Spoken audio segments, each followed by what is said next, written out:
Hello, and welcome back to Sharing Jewish Wisdom. I'm pleased to say that I'm back with Reb Shlomo after a little bit of a hiatus, Shlomo. Yes, but I've had the operation now.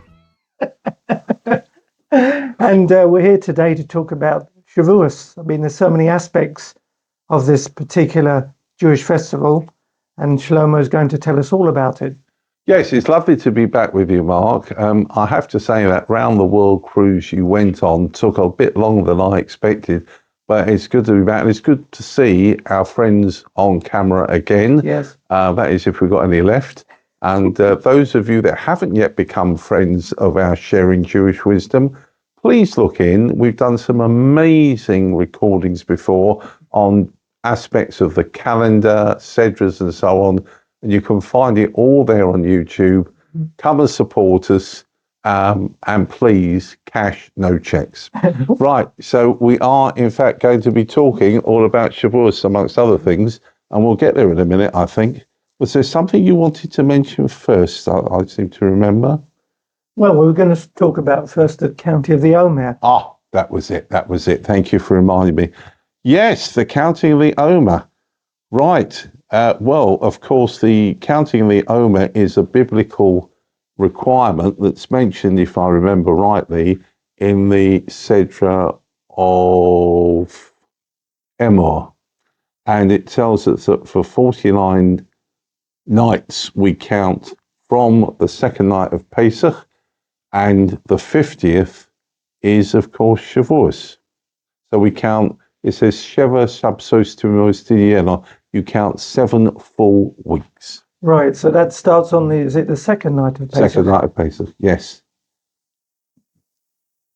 I suppose you know all about it and the various restrictions involved and what's behind it, or would you like me to say a few words for our viewers? Well, I mean, it's funny you should ask, because it was just the customs of not shaving, of not having a haircut in the Omer, and particularly Lag BaOmer, when you can have a haircut again.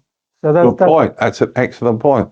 So the background was that in the times of Rabbi Akiva, who was one of the great sages of the Talmud, he had an enormous yeshiva.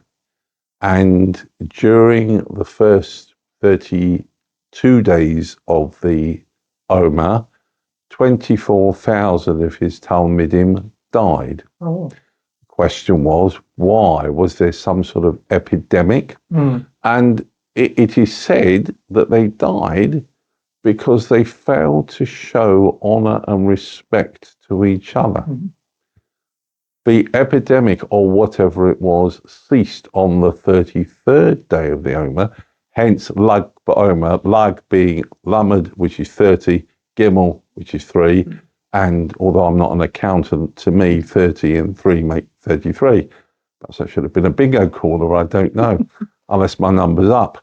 And that's why it becomes such an important date. Now, as with the majority of occasions in the Jewish world when we are in some sort of mourning, we don't shave, we don't take haircuts, and all that sort of thing. And that's why from the beginning of the Omer until the 33rd, all those prohibitions apply. We don't listen to music. No. There are no weddings.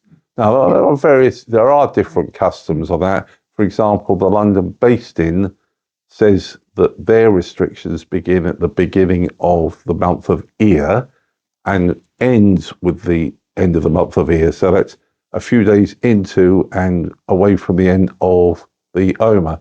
But broadly speaking, that's what it's about. And Lag BaOmer has been known as a scholars' festival because, of course, there was absolute joy that the epidemic finished and the Talmidim ceased to die. And a lot of people go to the grave of Shimon Bar Yochai, the author of the Zohar, who is buried in Meron in Israel. And there's festivities, bonfires, and all sorts of things going on Lag BaOmer to celebrate the occasion. Right. And they attract tens of thousands of people over there. Interesting. It is. It certainly is. So, Yeah, so that's about the Omer. And one other thing I should share with you, and of course our friends looking in, because they'll want to know, that the 49th day, the last day of the Omer, is a very significant day in the year. It's my birthday. Oh, wow. Yes. This year, a little over 25, but we're not Plus counting. VAT. Plus Yes. VAT, yes, wear and tear. Yeah, let's talk about Shavuos, Mark. Yes. I suppose the late Chief Rabbi Jakovovitz of blessed memory actually said that Shavuos is the easiest of the occasions in the year to observe. Why? Because there's only two things you really need to do. One is to hear the reading of the Ten Commandments, which is on day one, and at some stage in the 2 days of Shavuos, to eat, well, he said, a piece of cheesecake, something milky. He said, once you've done that, you've actually discharged your obligation. Now, I think that's a little simple, Yes. but nevertheless very incisive. And what he couldn't get over was the fuss that people made about keeping Pesach and preparing for Pesach and building a sukkah. He said, you don't have all these problems. Just go to shul, hear the Ten Commandments, eat your cheesecake, and you're done.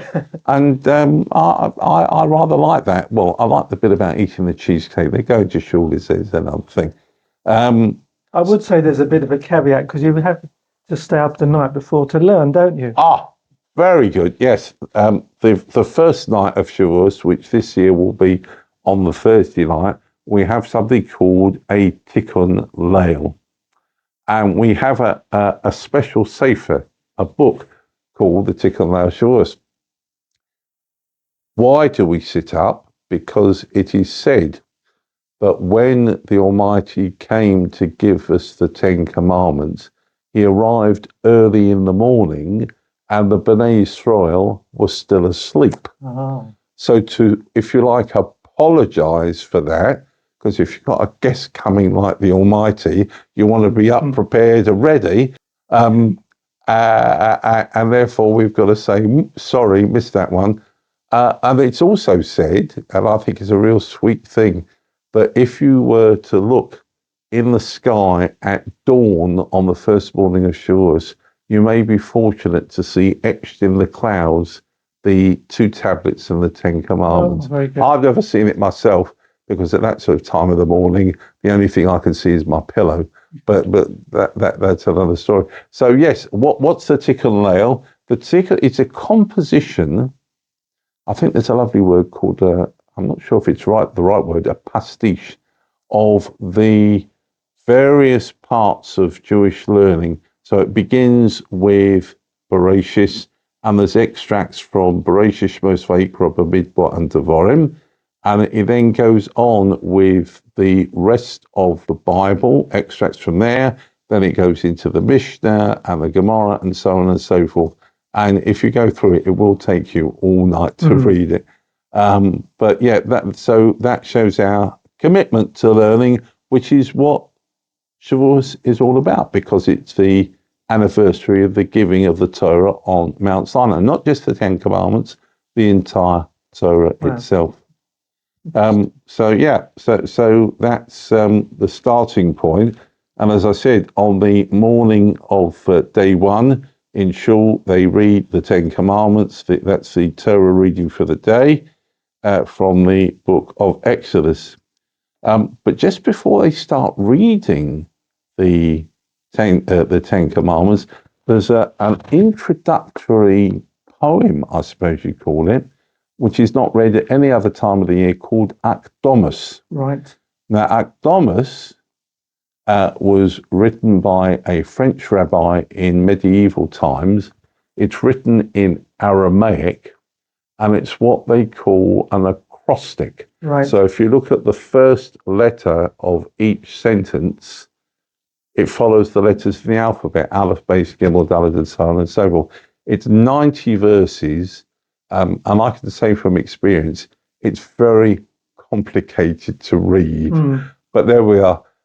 It's also interesting that it has its own special tune, and I'm not about to burst into song, viewers, you'll be pleased to know, because you'll all switch off. And it's the same tune that's used for calling the Chosan Torah and the Chosan Bereshis to the Torah on Simchas Torah. And I've been trying to find why the two are connected in that way with the same melody. Yeah. I haven't so far. I'm quite sure that one of our viewers who's more educated than I will, in fact, send a little message and say, oh, it's because of whatever it is. But it's just an unusual combination. Yeah. If anyone does know the answer, please leave a comment. A polite one. Right. And in fact, on the second day, after the first line of the Haftorah, there's another poem introduced called Yitziv Pisgon. And this is also a poetic composition in Aramaic. It's what should we say? A panegyric. There's a good word for you. Yes, a panegyric of God and the Jewish world. The acrostic there again shows us the name of the author, who was apparently Rashi's grandson, known as Rabbeinu Tam. It's short, but it's very pungent, and it has a completely different tune that is only ever used for that occasion. So we're well into liturgy, music, and it's all quite exciting. Basically, it starts off with Haftorah, then you read the Akdamut, and then it goes back to the Haftorah. So you've got to work out how to switch the tune. Yes, I have to tell you. It's not easy. Shall we talk about food? I think that's a good idea. Yes, I was expecting to see a plate of cheesecake here, Mark, and I'm very disappointed, but maybe you've hidden it in the kitchen. It's coming up later. Yes, I bet it is. So we eat milky foods on Shavuos. Right. Now, normally on a Yom Tov, we eat meaty. So why do we make a point of trying to eat milky? Because when the Bnei Israel left Egypt, which, as we will remember, was in something of a hurry, they only had one set of pots and pans. Right. And therefore, they were milky. As a commemoration of the Exodus and the fact that that's all they had available, so we eat milky on Shavuos. I have to say, it's my favourite. And we also commemorate two interesting Yurtzites on Shavuos. On the first day, David HaMelech, King David, the author of the Book of Psalms, or most of it. And on the second day, the Baal Shem Tov, who was the originator and progenitor of the Hasidic movement. Ooh. Lots of big words today. I must have swallowed the dictionary. That's what we'll be doing over Shavuos, which is coming up pretty quick, couple of weeks' time. So I was going to ask you, this year Shavuos falls on a Shabbos. Now I know you're going to explain the different things we have to do to prepare before Shabbos. Very good question. Excellent. Yes, Shavuos this year is Friday and Shabbos. And normally you cannot prepare on the first day Yom Tov for the second day Yom Tov, because you're effectively stealing away. Yes. So you will hear announcements in the synagogue at the end of davening on the first day that no preparation can be made for Yom Tov second day until whatever time it's nightfall.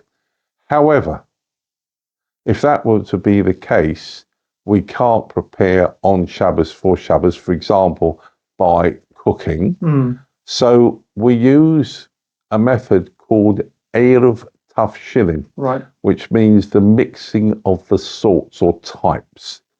And what we do is, on the Thursday afternoon, we take two different types of food. Now, the easiest thing to do is to take a matzah and a fishball, because you can't get much different from that. unless you've just been keeping Pesach, in which you've probably seen enough of both of them to last a lifetime. And there's a whole rubric to read, and there's a bracha to make, al mitzvah zeruv, and you put them away, and you must eat them at some stage over Shabbos. Right. Many people keep them for Shalosh Sudas, the third meal of Shabbos. And by making that Erev Tavshilin, it means that on Friday you can prepare for Shabbos. So, for example, you can cook, you can set your table, provided you're taking it from an existing light. You can light candles, and you can do all those things that you normally would do on a Friday for Shabbos without in any way detracting from the other day of Yom Tov. Interesting. Yes, and it's right now. Should you find that you get there and you've forgotten to make the Erev Tavshilin on Thursday, and there you are on Friday thinking, oh dear, what do I do? Yes. There is what shall we say, a permissiveness which says that you can rely on the Erev Tavshilin made by the town rabbi. Okay. That is, of course, provided that he remembered, but I think you'll probably find they do. And therefore, in extremis, bit of Latin for you, in extremis, you can rely on his Erev Tavshilin. Right.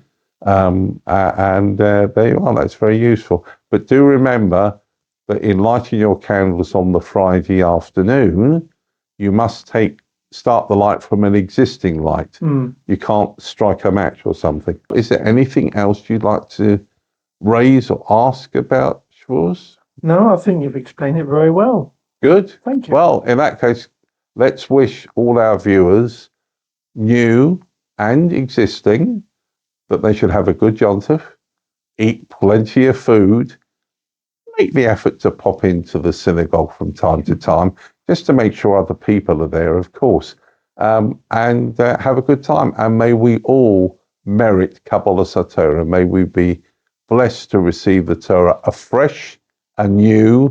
There's a fascinating Gemara in the Tractate Shabbos, and I think it's 88. I'm sure someone will correct me if I'm wrong, which tells the story of how the Almighty came with the Torah and tried to offer it to various different nations who, for reasons we won't bother with now, declined it until he came to the children of Israel. And they said, Na'aseh v'nishma, we will do and we will listen. In other words, we'll take it all on, and then you can explain why and what it is. And that's what we need to do. We need to take the Torah on afresh and then work out the explanations. Have a wonderful Yom Tov, everybody. Have a good Yom Tov. Thanks. Thank you. Bye for now. Bye.